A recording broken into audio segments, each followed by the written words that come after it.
Assalamualaikum warahmatullahi wabarakatuh. Bertemu lagi dengan saya Denny Makarim dari DHM Partners. Teman-teman sekalian, kita akan melanjutkan pembahasan mengenai sisa-sisa pertanyaan yang belum terjawab dalam kajian IR, kajian ketenagakerjaan di batch-batch sebelumnya.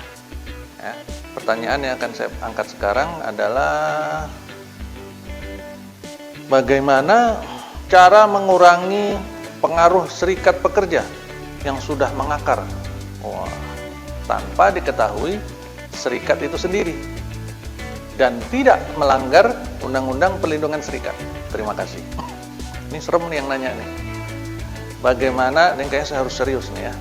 Bagaimana cara mengurangi pengaruh serikat pekerja yang sudah mengakar tanpa diketahui serikat dan tidak melanggar Undang-Undang Perlindungan Serikat.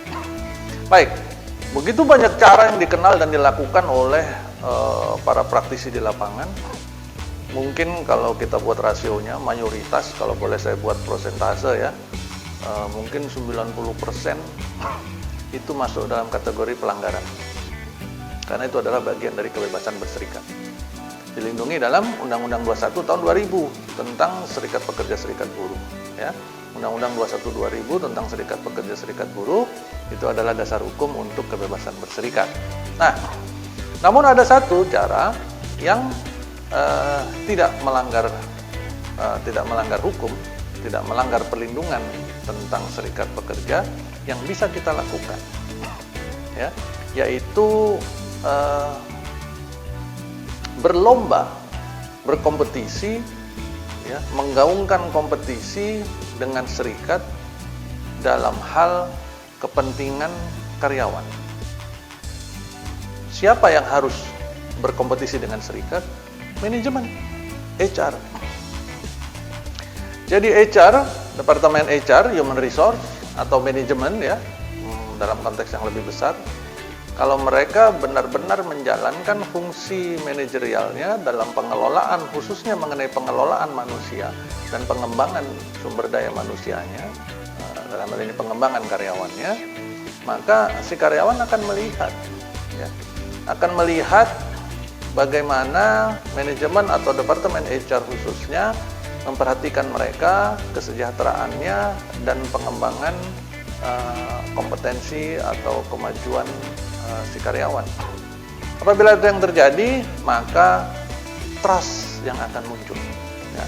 Dan level of trust ini, teman-teman sekalian, kalau sudah tinggi, sudah berada pada posisi yang tinggi, maka akan membuat secara otomatis tanpa diminta, maka si karyawan akan lebih memilih datang ke ruangan HR apabila ada masalah. Mari kita lihat praktek yang terjadi sehari-hari di perusahaan kita masing-masing.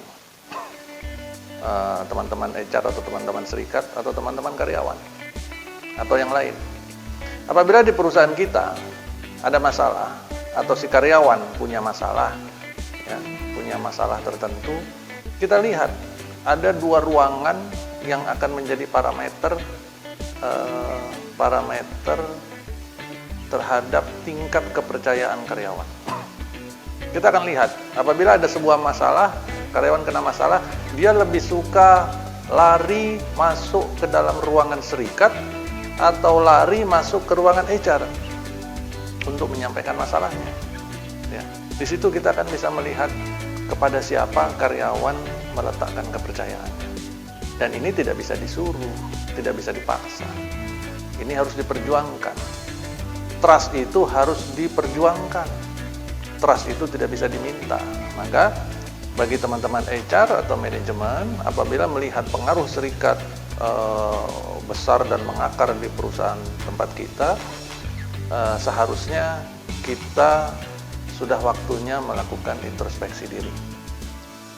Mengapa mereka ini dalam arti karyawan ya, rakyat ini tidak meletakkan kepercayaannya kepada kita sebagai manajemen atau HR, tapi justru meletakkan kepercayaan kepada teman-teman di serikat.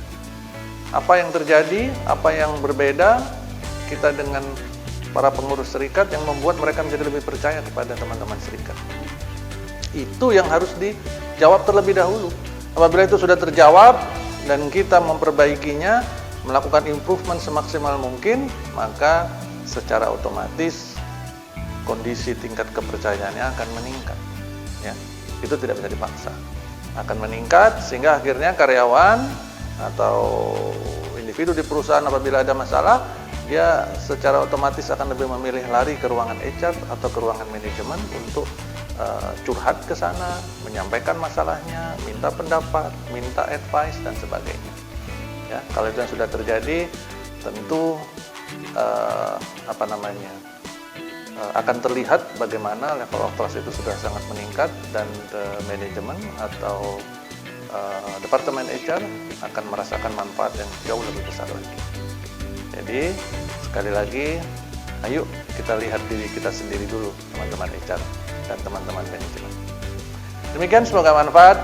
Terima kasih. Saya Dhani Makarim dari DHM Partners. Wassalamualaikum warahmatullahi wabarakatuh.